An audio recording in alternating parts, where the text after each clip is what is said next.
We're going to kick off today's press conferences for today's 59th annual Daytona 500. We are first joined by racing icon Mario Andretti, the 1967 Daytona 500 champion. Mario is in an exclusive group here at Daytona, one of 4 men to have won the Rolex 24, A.J. Floyd, Jamie McMurray, and most recently Jeff Gordon.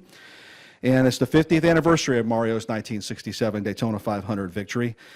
And it's great to have him here today as an honorary race official.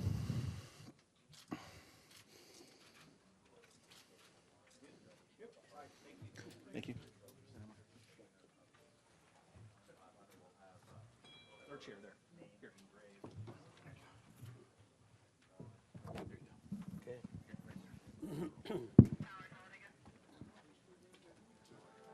Before we kick off the question and answer session, we have a special video to play.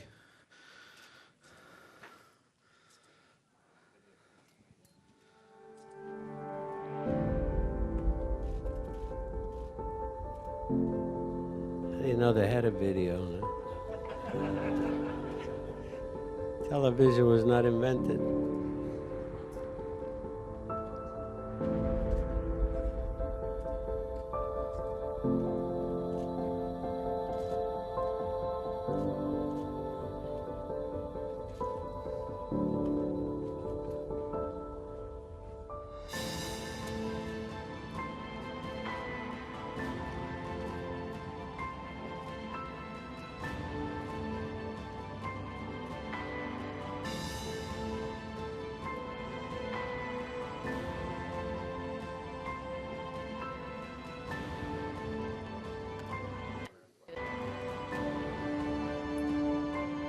Danica was not in that race.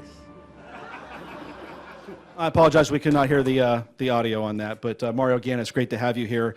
As you walk around Daytona today, how do you reflect back on that 1967 Daytona 500 win? It all comes back because, yeah, obviously there's a reason for it. Just by being invited here and talking about it, it's amazing, you know, what comes, some of the memories that come back to you. And so it's really, for me, just a wonderful weekend to have this opportunity to be invited down here, you know, to celebrate this 50 years. You know, obviously I believe in just not giving up and so on and so forth. And it took 50 years now to get the proper ink on this race. So thanks, Joey. Chip. Excellent. We'll open it up for questions. Please raise your hand. We'll bring a wireless mic to you. We'll start up right up front here with Greg. They'll work our way over to Mike and Lewis. Hi, Mario.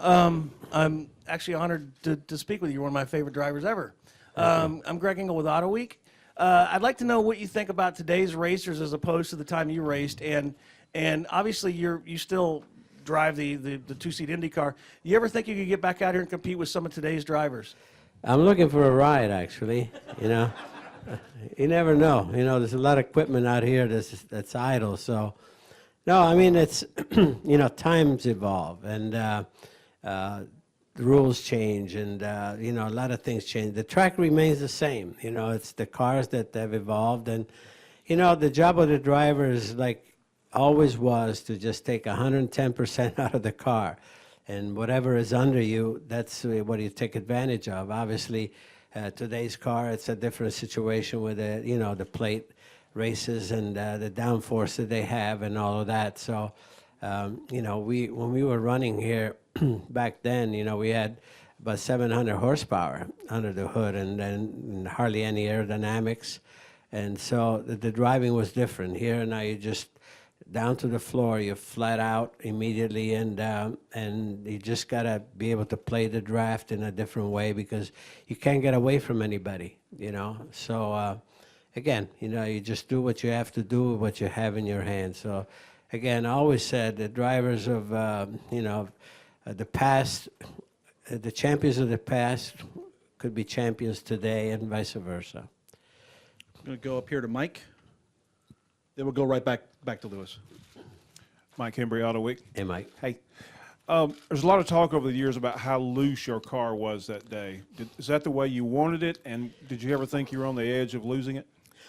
Well, the car, yeah, it was loose, and that's not the way that I really wanted it, quite honestly, because I didn't have a really good engine in practice and qualify for the single car qualifying.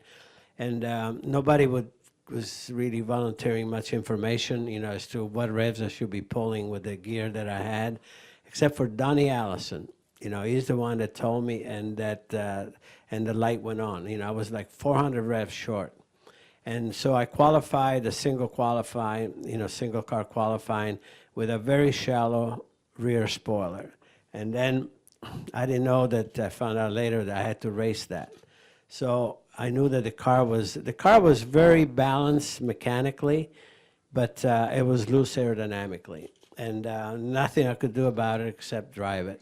And I got pretty good hang of it during the 100 milers. There were 100 miles, the twins instead of 125, and I led some in that part of it. And so I knew I had a fast car, and so I figured I just got to keep it, from spinning type of thing. And that's why I was driving a bit awkward, to what was the norm. The norm was to really draft as much as possible because you could pass at any time, especially if you're up front. And but I always went for the lead because that's when the car felt the best, in clean air, and especially when somebody was on my left rear corner, just holding my back end in. So, and I rode high quite a bit. Probably, if you look some of the film, actually, I was above the rubber part of, where most of the cars were running, and that's, again, I had to feel the comfort of it. I was afraid of spinning it for sure, but again, I knew I had a fast car. I figured I just got to go with what I have, and it worked. It worked out for me. Lewis, and then we're going to go over to Hill, Joe, and Bruce. Buongiorno, Mario. Luigi. How did you celebrate the 67 win? Well, Firestone gave me had a nice dinner with all of the mechanics and everyone, which was the important thing. Ford, they were a bit cool, I want to say, because they really wanted Fred Lorenzen to win, which is fair enough. I didn't understand it then. I understand it now. He was the top guy on the team, and so if there was any choice, I was a one-off race for me. But nevertheless, it was very satisfying. The comments that I was getting from the mechanics. Jake Elder says, that's the closest that I've seen you drive like Fireball Roberts, and that was the biggest compliment he could have ever given me. So, when you celebrate a victory, it's always a great celebration, as you can imagine. But Firestone did that because, in those days you had the big tire war, Firestone and Goodyear, and I was on the Firestone side, so they were happy to win that one. Hill? Yes, Mario. Hill Overton, WNDB Radio. Yes, how are you? Great, man. How are you doing? You and I in this room were there that same day. I got the privilege of seeing you. You haven't changed a bit. Nor have you. Nor have you. I don't know how many people in this room were here that very day, but it's the first day I was ever here in Daytona for the 500. But I came to see my hero at the time. I was a fan then. Number 28 in the pearl white, number 28, Fearless Freddie Lorenzen. Yes, sir. But you beat us. You beat us. He fell out, I think, late, but he ran well. No, he ran. He didn't fall out. He was right there, and I just pulled away from him. But they tell me that blue, No, he finished He finished a good, strong second. that blue and yellow 67 Ford that you had was strong, but I heard you scared everybody. You were all over the track. You weren't one of the regular guys, and they told me they were afraid to try to get too close and pass you. Oh, that's Is good. That was anything the to that? idea, so it worked. Obviously, as I said earlier, I had to drive not the conventional way because of the way the car behaved. So, especially throughout the middle of the race, not everybody was really going for the lead. And I had to, because that's when the car felt the most comfortable. But again, if I kept them a bit confused, so be it. the stock cars was not my specialty for sure, but I certainly had a special car under me, and it was up to me to bring it home. So again, it worked. Going to go to Bruce, and then we'll come up here to Joe. Bruce Martin with Speed Sport Magazine. Mario, as the honorary race official, are you going to be giving input to David Hoots and Richard Buck as to when the caution should come out, or what's a caution and what isn't? Well, first of all, they have to tell me about the rules. I'm a race official, but I don't know all the rules yet. So I got a lot of learning to do the next half hour. More importantly, how do you compare and contrast what Daytona means to racing and what Indianapolis means to racing? Well, they're both events are the crown jewel of the series, and as you can see, Daytona has many other Taj Mahals around the country where they have huge races, great infrastructures, but they've maintained the lead for the series, and the strong tradition that they had from the beginning, that Bill France Sr. started, Daytona, this was it, and it still remains that. And because of that, there's so much value to winning this race like it is about winning Indy. It's got as much value as winning a championship, quite honestly. It's unfair, to be honest with you, sometimes from a driver's standpoint, because many drivers that would deserve to win probably never win the big ones, but nevertheless, that's the way it is. And that's why it's so important. It's riveting. I guarantee you that in the driver's meeting and before the race, there's more tension here than any other race during the year. And as drivers, we always like to say that we look, I certainly did too, look at every race. I prepared for every race exactly the same way, whether it was Indy, whether it was Formula One, anyway. But the value of the event in itself, this is the crown jewel of NASCAR. And all the attention is on this because, again, the winner of today's race, I guarantee you, will have a big, big feather on his or her hat. Good. Joe? Joe Jennings, Racing Nation. Mario, I caught part of a radio interview with you a few days ago when you talked about 1 gallon of fuel could have made a heck of a big difference in your career. Where are Can you? you expand it right here? Oh, huh. Go ahead. Sorry. 1 gallon of fuel would have made a big difference in your career for championships and wins. What was the rest of that story? Well, actually, I was on a trip to South Africa, where you're in the car for 2 days. I mean, in the airplane for a long time. And you think about things that probably you wouldn't take time to do. And I started thinking, I wonder what 1 gallon of fuel would have meant to me career-wise. The times that I lost a championship and lost races just by having a couple more ounces of fuel.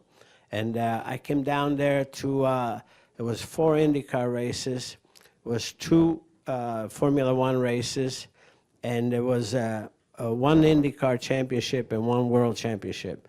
1 gallon of fuel would have bought me all that. Right over here.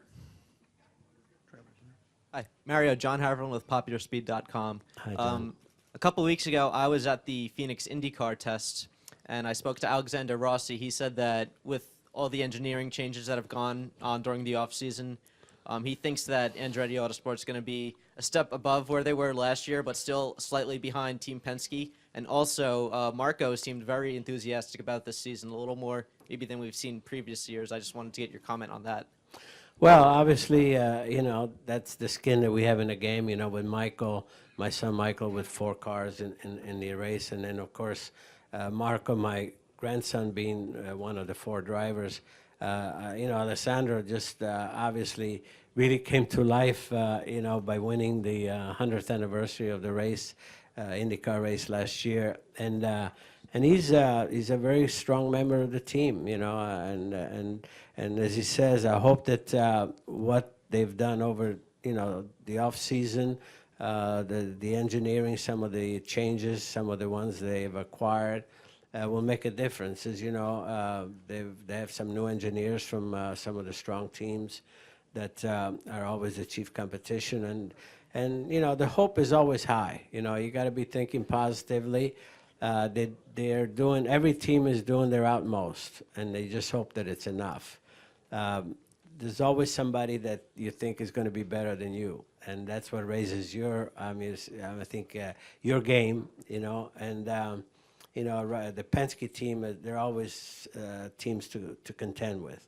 You know, they've always been marquee teams, you know, throughout their history. So, yeah, you know, if you feel that you're good enough to beat them, you're in pretty good shape, and the hope is there. And over the past year or so, I've become friends with someone that you've worked with, Michael Knight. I just wanted to know, last time you speak with him, and what kind of friendship you have with him now. Oh, I've always had good friendship with Michael. He worked with the Newman Haas many years, and we worked together. And you know, he's one really committed individual. He just he knows the sport in and out. I remember him when he was just a young journalist, you know, for the Philadelphia Inquirer. I think it was an Inquirer, but again, it's a lifetime, a career that we've had together, and now he's in Phoenix. He's based there. He has a little back problem and so forth, but he even rode in a two-seater with me, so he just mustered that up. And yeah, good guy. You know, it's one of the guys that has grown in the sport and has been very valuable to our sport, you know, across the board. Okay, we have time for one final question right there, and then we have a special presentation. Caleb Whistler, Speedway Digest. Late last year, you wrote an article on the Players Tribune about a letter to your younger self. What was that time of self-reflection like for you? Well, here again, when you're asked to do something, all of a sudden it's cause to look back and reflect, you know, on the important times in your life and all the events that have changed your life along the way for obviously the better. And, you know, things that just by just being, you know, positive and relentless in your pursuit, you know, it makes a difference. So, and the other thing is that I've learned a long time ago that if you keep a positive attitude, almost every negative usually can become a positive, and it's done that in my life. So, again, you know, you just, you know, how many times do you have reason to reflect back, you know, your life? So by asking me to do that, it was was good. Okay, thank you, Mario. We're going to wrap up the press conference. I'm going to turn the microphone over to the president of Daytona National Speedway, Chip Wow, for a special presentation. Good morning, everyone. Well, Mario, Hi, Chip. it's amazing to share the stage with you. So many people in this room consider you their hero. And we love that you came to celebrate your 50th anniversary of you winning the Daytona 500. And so what we did was we got a one-of-a-kind Wagner of both of your victories here at Daytona. You're one of 4 guys to win both the Daytona 500 and the Rolex 24. We're so honored to have you here. Thank you. Thank you so much. Wow, look at that. Where's the IROC car? I want an IROC here, too. Joey, where's the IROC car, bro?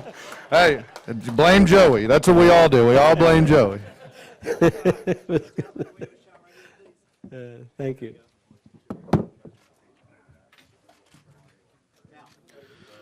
We're now joined by the United States Air Force Thunderbirds, who are performing the flyover for today's 59th annual Daytona 500.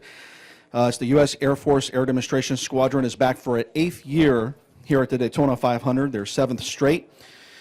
Thunderbirds flyover will feature 6 F-16 Fighting Falcons, the Air Force's premier multi-role fighter aircraft. I'd like to turn it over to Lieutenant Colonel Jason Hurd to introduce the squad for this year. Hi, thank you very much. It's an honor to be up on this stage following Mario. I can promise you one thing, we will not be taking our gas down to the last few ounces or gallons when we do the flyby today.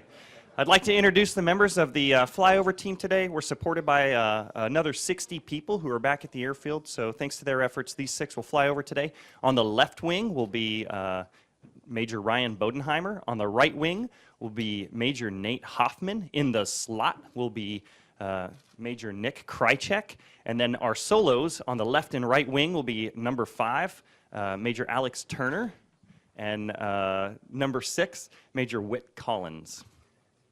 As we fly over today, we guys have a seat. As we fly over today, we're planning to come across. We're going to be at 500 miles per hour approaching from the southeast. We plan to come across in a formation that'll have us 3 feet apart from one another. And then we have a little bit of a surprise plan today. We're going to do something a little bit different than we've done in previous years. So I think it'll be a real crowd shocker. We're looking forward to that. We're excited to see the flyover. We can hear from everybody on the team. I know some of you, it's your first time. Some of you were here last year. Talk a little bit about being back here at Daytona. What does it mean to you to be able to do the flyover for such a special event like the Daytona 500? Yeah, thanks for asking that. So I think one of the most apparent things about the Daytona 500 is it's one of the most iconic American traditions that there is. So being able to be back here, representing America's Air Force, representing the traditions that the Air Force has, is a very special thing. So when you fly over and you look down at the stadium, you kind of get a sense of the pride of the people, not just to be here at NASCAR, but to see America's military flying over and representing as well. That question's for everybody, so going down the line. All right, yeah, this is Nate Hoffman. This is my first year here, and I will tell you that this has just been so incredible. We flew over the Super Bowl, but this really is kind of what kicks off our traveling season, since it's a tradition. This is our 8th flyover. So just to echo what Ryan was saying, it's an honor to be here, represent an environment that values a lot of the things that we do in the Air Force: the teamwork, the precision, and just getting high-speed, high-powered vehicles to cross the finish line in time. Yeah, it is amazing. This is my 2nd year. I'm a huge NASCAR fan, so to come back here and be a part of this grand stage, the Great American Race, and to feel the support from everybody, it is incredible. It's unlike anything that we've done before. We did the Super Bowl, but honestly, being here at the Super Bowl of racing is absolutely incredible, and we appreciate the support. And we're going to demonstrate, just like the drivers and the teams do here, the precision of the United States Air Force. And so it's going to be incredible. Thanks for having us. This is my 2nd year as well, and unlike Nick, I was kind of uninitiated into the detail of NASCAR and the sport they're in. So being here last year was a huge eye-opener and an incredible experience for me to learn about specifically the teamwork and the engineering and science that goes into the art, blends with the art of the driving the cars as well. And that's something that we are very proud of as well, where we have 24 different career fields in those 60-plus folks, another 120 total on the team that we have that specialize not only in keeping our aircraft running well and safely for us in the crowd, but to supporting the logistics of the team. Just like, you guys got to get each car's got to get their team from point A to point B on this high pace that you all have, and then really bring it together from the pit crew to the driver. We are very much obviously the drivers of our aircraft, but we have a lot of parallels there as well. So being able to come and participate and see this and the open doors that you've provided and the sense of kind of community in the sport has very much opened my eyes and made me appreciate what all of you guys do. So thank you. Yeah, and this is my first year here at the Daytona 500, and the special part for me is that we get to represent the 660,000 airmen that we have in the Air Force, active, Guard, and Reserve, many of which are serving in harm's way around the country. So we're a team of 120 people, 60 of which are here with us. So math in public, don't quote me, but 0.01%, something like that, of we get to represent for everybody and really engage with people. So people want to come up and take pictures and talk to us, and that's our chance to say, hey, there's people doing this all over the world. So we're blessed to be here in Daytona, but we try to put the spotlight where it deserves to all the airmen who we represent. Okay, thank you, gentlemen. Is there any questions for the members that maybe we have a wireless mic? We can bring that to you. Greg, we'll go right up front here to Greg.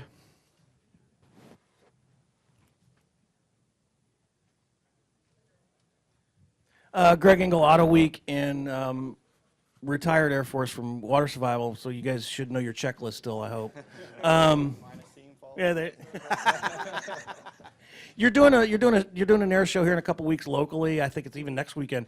Are you guys is any downtime for you guys this week? Any goof off time, or is it straight keep going every day? No, I'd say just the opposite. To answer your question, we're going to be in Titusville in 2 weeks. So actually, we're going to fly back tomorrow, take the whole team back, take all the aircraft back.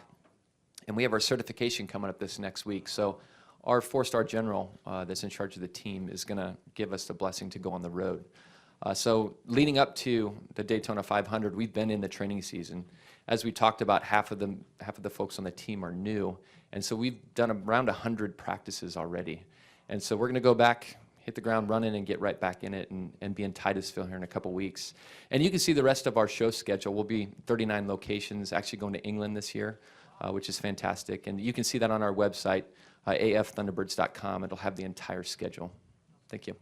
Okay, we'll go to Bruce, and then I believe up here to Dinah. So let's go to Bruce. When you take somebody up for a flight like a NASCAR driver or another famous person, do you take pride in getting them to pass out? Sir, that's a great question, and the answer is absolutely not. What we want is that experience to be as good for that person as possible so that they can become an advocate for the Air Force. I hear some other jet teams may do that, but ours does not. We have some individuals within this room who have flown, and they can probably testify to the fact that they're here, that we want them to have a great time, and so that's what we're looking for. Dinah Pulver with the Daytona Beach News Journal. So how often do you get in trouble for speeding when you're on the ground and not in the air? Well, ma'am, in the air we have a license to speed. On the ground we're expected to follow all rules and regulations, and we kind of get our fun at work, so we don't need to very much. Now, a pile on to that one, Dinah, is that the fastest speed that you'll see us fly in the air show is about 600 knots, nautical miles an hour, which is about 0.94 times the speed of sound. And unlike on the ground, when you get a speeding ticket, there's some semblance of coming back from that, and there's a pretty, minor bill to pay. But if Whit or I exceed that in the solo profile, we're going to start doing hundreds of thousands of dollars of damage from the sonic boom. So we don't really mess with that one in the air. Okay, we're going to go to Terry, and then we're going to go over here to Martin. Terry Sabiston, WNDB, the flagship station for the Motor Racing Network, and also a vet, worked on F-15s at Langley for 4 years. And I got to see the first F-16, was qualified on it. That's getting to be an old airplane. What's next for the Thunderbirds? Sir, we haven't determined what's next for the Thunderbirds, and I think the F-16 will stay in service for a while. But you do bring a good point about the aging fleet of the Air Force. The airplanes are getting older. We're in a very needed recapitalization of not only our fighter fleet, but our command and control aircraft and other aspects of the Air Force. And that's ongoing right now. We'll continue to work that funding, but an important thing for the future security of our nation and for the Air Force. Martin? I'm just curious. Mario Andretti was just in here talking about if there but for a gallon of fuel, he might have had even a greater career. We had an Indy 500 winner last year who ran out of gas. I'm curious. I know it carries much more serious implications. Yeah, any of you guys ever run out of gas up there? Yeah, so I'll take this one, sir. So, no, sir. So we're very, very methodical in our preparation to not run out of gas. So much like NASCAR, it's a sport of intense preparation, and then when the actual rubber meets the road, it's a sport of split-second decisions. So what we do is we methodically plan every mission that we fly, and we have specific fuels that we know we need to have to arrive safely at our landing base. And that's a sacred thing. So I'm sure Mario, after that incident, was maybe a little bit more, seeing gas is a little more of a sacred thing as he did before. So we definitely take that seriously. And we've done all kinds of mission planning for the flyover today.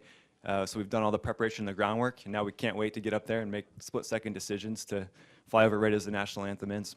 Anybody ever run out of gas in their car? I have not. Oh, absolutely. That's happened.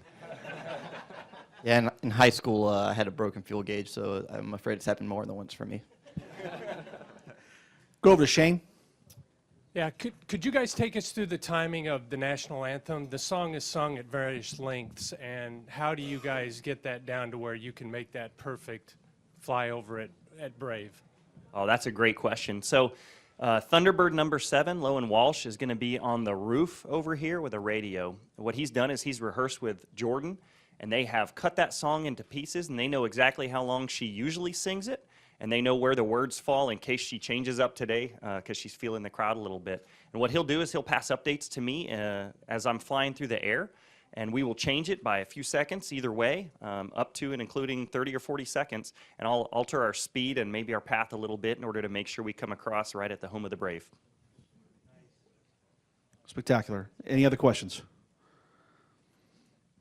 Gentlemen, thank you very much. It's an honor to have you here. Looking forward to seeing your surprise in the flyover. Thank you. Thank you. We are now joined by our honorary starter and our national anthem singer. They're both here promoting the upcoming film, God Bless the Broken Road. We have Jordin Sparks, multi-platinum recording artist, and she'll be performing the national anthem. And we're also having honored to have the honorary starter, LaDainian Tomlinson, just inducted into the Pro Football Hall of Fame.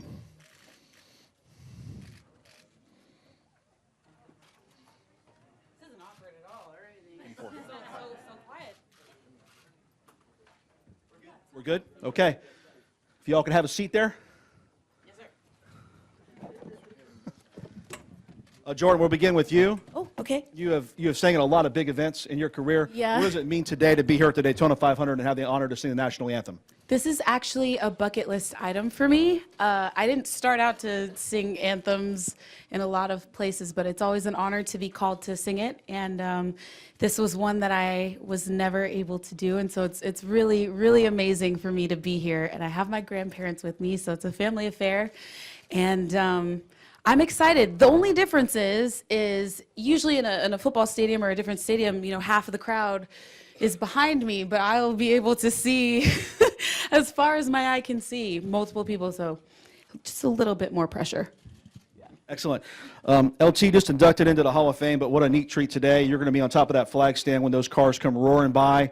I know you're going to hold on to the flag really nice and tight, but talk about you were pretty excited about this. What a neat opportunity. Without question, so excited. So again, on my bucket list as well, I've never been to Daytona before, but obviously growing up as a kid, you watch it every single year. And so to finally be here is so amazing. But speaking of holding on, you know, having that flag, Jimmy Johnson told me just don't drop it. And I wasn't a guy that fumbled a lot, so I'm not really worried about dropping it today. That's good to know. We have a brief opportunity here for some questions. If you have any questions, please raise your hand. We'll bring a wireless microphone to you. Go right in the back to Chris. Hey, Chris Boyle, Daytona Beach News Journal. This is for LT. As an analyst and as a member of the Hall of Fame now, what would you say about the case for Terrell Owens? Yeah, so I think without question, T.O., I like to call him T.O. So, I mean, in football world, we kind of go by initials. So, T.O., he has the numbers without question. I think at some point, he will be in. He's a Hall of Fame player. I think we all know it. We know what a Hall of Fame player looks like, and that's certainly T.O. Now, you know, some people can question the off-the-field stuff that's holding him back, and that might be the case. But I think he will hear his name called at some point. Excellent. We'll check and see if there's any more questions. We'll go here to Bruce. But real quick, Jordin, if you could tell us a little bit about the film, God Bless the Broken Road, that both you and LT are starring in. Yes, so we shot this film in Manistee, Michigan, a year ago already. This guy follows me around everywhere now. I don't know why. But it's really awesome. You know, it's about a woman who loses her faith. Her husband, she loses her husband in Afghanistan, and she is trying to figure out her life. It seems like it's falling apart, and so LT plays a pastor, and I play her best friend. He does a really great job, guys. He nailed it. And it was really amazing, and so it was a lot of fun. There's a racing component in our film, and it's really fun to be able to be here and bring it all together. So Joe Gibbs he's been really cool to us, so it's been really great to be able to be a part of it. So, Bruce? LT, a lot of athletes in your category are car people. Are you a car guy? And if so, what cars do you own? Yeah, I can say I'm a car guy. And so one of my greatest toys I have is just a 96 Impala. It's restored, and it has racing wheels on the back, and I can go really fast in it. And so that's one of my toys that I really like to drive around. And then I got all the normal stuff, you know, truck, you know, Bentley, BMWs, you know, all that kind of normal. stuff. That's Okay. that's not the fun stuff, though. Like, I have the my Impala is the fun car. I got a Jeep. I mean, it's cool. It's whatever. It's not a Bentley, but I love my Jeep. We do have one more in the back. David, I believe, did you have a question? We'll take the last one here, and then we've got to wrap it up. Jordin, this is David Martin from Fox 35. You and I last talked when you were top 15 American Idol. Good to see you. Oh my gosh! Hi. It's been a long time. 10 years later. Hello. Listen, one of the pilots mentioned that you changed the pace of of the national anthem depending on how you feel the crowd. What does that mean? Hey, Chris Boyle, Daytona Beach News Journalist for LT. As an analyst and as a member of the Hall of Fame now, what would you say about the case for Terrell Owens? Yeah, so I think without question, T.O., I like to call him T.O. So, I mean, in football world, we kind of go by initials. So, T.O., he has the numbers without question. I think at some point he will be in. He's a Hall of Fame player. I think we all know it. We know what a Hall of Fame player looks like, and that's certainly T.O. Now, you know, some people can question the off-the-field stuff that's holding him back, and that might be the case. But I think he will hear his name called at some point. Excellent. We'll check and see if there's any more questions. We'll go here to Bruce. But real quick, Jordin, if you could tell us a little bit about the film, God Bless the Broken Road, that both you and LT are starring in. Yes. So we shot this film in Manistee, Michigan, a year ago already. This guy, he follows me around everywhere now. I don't know why. But it's really awesome. You know, it's about a woman who loses her faith. Her husband, she loses her husband in Afghanistan, and she is trying to figure out her life. It seems like it's falling apart, and so LT plays a pastor, and I play her best friend. He does a really great job, guys. He nailed it. And it was really amazing, and so it was a lot of fun. There's a racing component in our film, and it's really fun to be able to be here and bring it all together. So Joe Gibbs he's been really cool to us, so it's been really great to be able to be a part of it. So, Bruce? LT, a lot of athletes in your category are car people. Are you a car guy? And if so, what cars do you own? Yeah, I can say I'm a car guy. And so one of my greatest toys I have is just a 96 Impala. It's restored, and it has racing wheels on the back, and I can go really fast in it. And so that's one of my toys that I really like to drive around. And then I got all the normal stuff, you know, truck, you know, Bentley, BMWs, you know, all that kind of normal. stuff. That's Just just okay. that's just not the fun stuff though. Like, I have the my Impala is the fun car. I got a Jeep. I mean, it's cool. It's whatever. It's not a Bentley, but I love my Jeep. We do have one more in the back. David, I believe, did you have a question? We'll take the last one here, and then we've got to wrap it up. Jordin, this is David Martin from Fox 35. You and I last talked when you were top 15 American Idol. Good to see you. Oh my gosh! Hi. It's been a long time. 10 years later. Hello. Listen, one of the pilots mentioned that you changed the pace of of the national anthem depending on how you feel the crowd. What does that mean? So, especially when there is a flyover, such as the Thunderbirds, you know, they want the timing to be right, because when I sing that big note at the end, you know, you want them to be flying over right on time. So Pressure, guys. Right. No pressure. Geez, no pressure for me. They're going to be flying. I better do it right. But it's been interesting because depending on if it's live, if they're going to air it on TV, you know, there's just the timing, the run of show, and so I have to be quite concise. I think they were telling me they were listening to my national anthem from the Super Bowl, and it was 1:55, right? And I was like, oh, I don't sing it that long anymore. So maybe come to sound check and time it. So I think I'm at 1:36 today. Don't place any bets. I have no idea if that's going to happen. Guys. No pressure. Yeah, it may be a second or so off, but you know, there's always a little bit more pressure when it's live, and they're airing it on TV, and I know that there's going to be a lot of eyes on this, so I'm a little nervous. This is my team. They got me. I was up there with them in the air. They got me down here, so we're good. Okay, we'll conclude things. I think the Thunderbirds are going to come up here for a quick photo with both Jordin and LT. Thank you both. Thank you, guys. Thank you.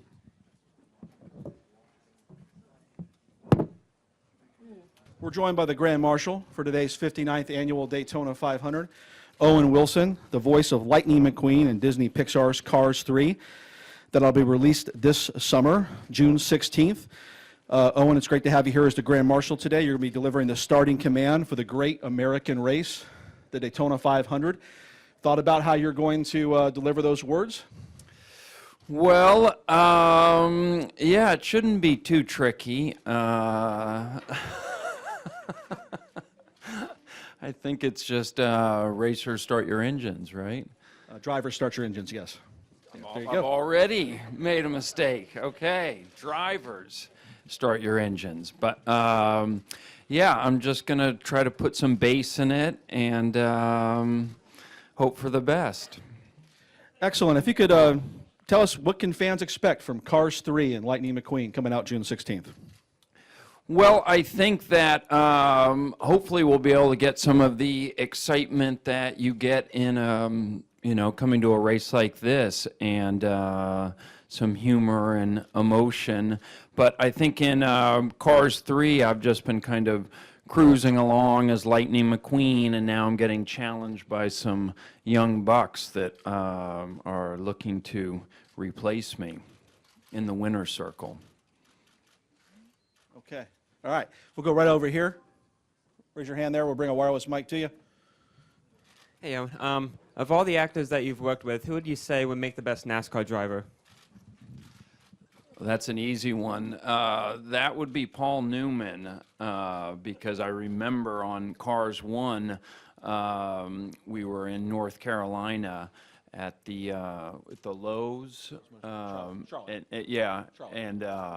in Charlotte, and he drove, and these guys were really impressed with his driving. And then I just saw a documentary on his racing, and I mean, he seemed to have almost more of a passion for that than the stuff he was doing in movies.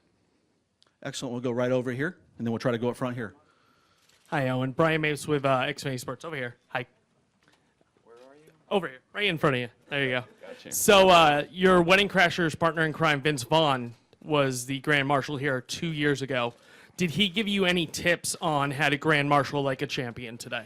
He did give me some tips. He actually sent me a text the other day, and his big tip was not to watch his YouTube clip of him doing it, because why see perfection?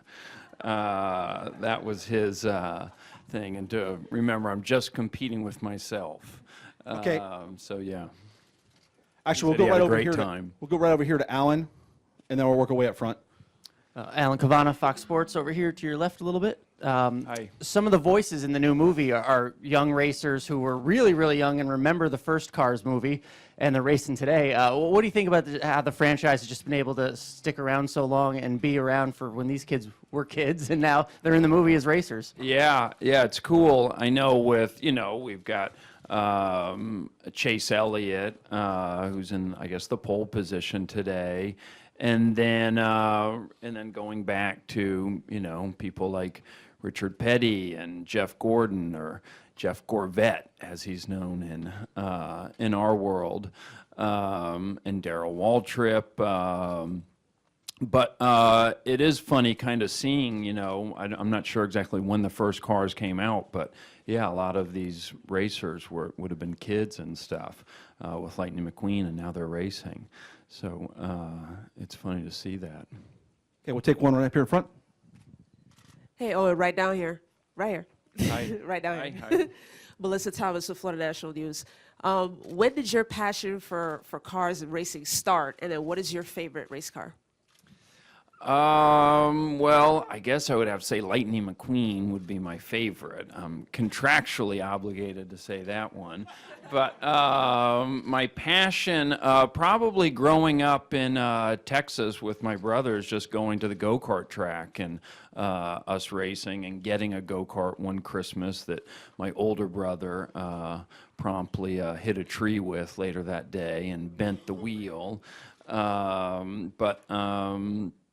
I think it just seems to be such a kind of, maybe it exists all over the world because, Formula One's really big, but it does seem to be kind of a particularly American love of the open road and racing. And I think that's what John Lasseter was originally kind of, what kind of inspired him to kind of come up with the idea for the first cars. Okay, we'll go to Mark Long, if you could raise your hand, Mark, and then we'll go to Donna at the News Journal and wrap things up. Mark, here it comes. Big night in LA tonight. You got any Oscar picks? That La La Land I thought was pretty good, and it seems like, yeah, I went in seeing that, and I was like, I don't know how much I'll like a musical, but that one was, I felt like that one was pretty good, and then, yeah. We'll wrap things up with Dinah. Dinah Pulver with the Daytona News Journal. What are you've got quite a following here as you come in the media center today. What are your what's your best favorite thing about being a celebrity, and what do you like the least about being a celebrity? And do you ever wish you could just show up at the 500 without anybody knowing who you were? Well, it might have taken a lot longer to get in today. So I guess it was nice to get, we had a police escort helping us, so that's kind of exciting. And I think that, it would probably be, for me, how I mentioned Paul Newman earlier, the kind of exciting thing over the years would be meeting people that you admired or thought were great, and having a chance to get to know them, and then for me, just doing something creative, and having the opportunity to make a living doing it has been satisfying. Thanks. Owen, thank you for taking time to visit with us today. Looking forward to the command for the Daytona 500. You're welcome. Yeah, great to be here. Thank you. We're now joined by the Daytona 500 pre-race show performers, 7-time Grammy Award-winning group Lady Antebellum, Charles Kelly, Hillary Scott, Dave Haywood, and the group has their sixth studio album, Heartbreak, coming out on June 9th. It's great to have you all here to perform the Daytona 500 pre-race show. Some people might remember this back in 2008. You were here for the Coke 0400. I know you were here last year for the Country 500 Music Festival, so this is great to have you back here. Talk about now you're performing before the Daytona 500, what that stage is going to be like, and what should fans expect from today's performance? I just don't think the stage gets much bigger where Daytona is concerned, where NASCAR is concerned, and we're just extremely grateful for the opportunity to be here. And we got to step out on the stage early this morning for sound check, and you look out and you see over 100,000 seats empty. And to think about walking out there in just a few minutes and seeing them full, it's a little nerve-wracking, but we're really, really excited. Yeah, I think country music and NASCAR go hand in hand, and this feels like a big country music festival for us, but it's fun. This is probably the biggest stage we played on, like Hillary said. I mean, 100,000 people is pretty insane. So this will be electric for us, and love getting to do our new single in this kind of environment. I got nothing. What was it like having Owen Wilson up here? Was that pretty cool? I was kind of geeking out on that. All right, excellent. Any questions, please raise your hands. We'll bring a wireless mic. We'll go right over here to Lewis to kick things off. Louis Frank of Reuters. Forgive me, the first time I saw you was Saturday Night Live. How do you compare Saturday Night Live to being on this stage? Just as many nerves. Yeah, probably. yeah. Well, Saturday Night Live, was one of the coolest things for us. It was a bucket list, and so there's a lot of different things in your career that are a bucket list. When we got to perform on the Grammys, that was one. But like Hillary said, I mean, to perform in front of 100,000 people, and not to mention all the people on TV that are going to see it. I mean, this is such a huge opportunity for us. Our goal is always just to get our music out there. And, and I think country music fans are such big NASCAR fans. And so, and to be able to perform a new single that's really fun and exciting, I can't think of a better venue. So, yeah, this is going to be pretty cool. It's hard to compare the two. They're very different. Okay, we'll go right up front. Hey, do you guys have a favorite driver you're pulling for today? Absolutely. I kind of mentioned this earlier today. I grew up with all boy cousins, and a lot of them in South Carolina, so not far, right over the North Carolina, South Carolina line, and they were Earnhardt fans to the core, and so Earnhardt Jr. for me, for sure. Just taking the favorite. Yeah. It's exciting, though. I mean, to see him start in the front row. I read that last week. So that's exciting for us. And this is fun for us to learn a lot more about a lot of the drivers too. Being here, I mean, being in the pit, I mean, seeing the cars go by, it's totally different than watching it on TV, which a lot of you guys know. So this is a neat experience for us to be up close and personal and learn a lot more about it too. Okay. Any other questions? I'm going to turn it over to the president of the International Speedway, Chip Wow, for a special presentation. Chip?